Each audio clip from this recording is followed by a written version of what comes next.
Multifunctional buses. Buses are a comfortable salon, panoramic windows, and the ability to change the route if desired. With the help of this type of transport, they organize not only long trips, but also excursion tours.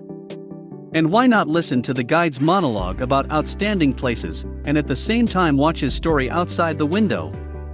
But in addition to the usual buses, there are special models that can ride along the river or provide an all-inclusive trip. Amphibious buses. Amphibious buses can travel on land, and if necessary, dive underwater. Every year they are gaining more and more world popularity. In London, such transport is used for non-banal excursion tours, both in the city to ride and along the Thames to swim. The Dutch hybrid travels around Rotterdam, providing the opportunity to ride simultaneously 50 passengers. There are amphibuses in Hamburg.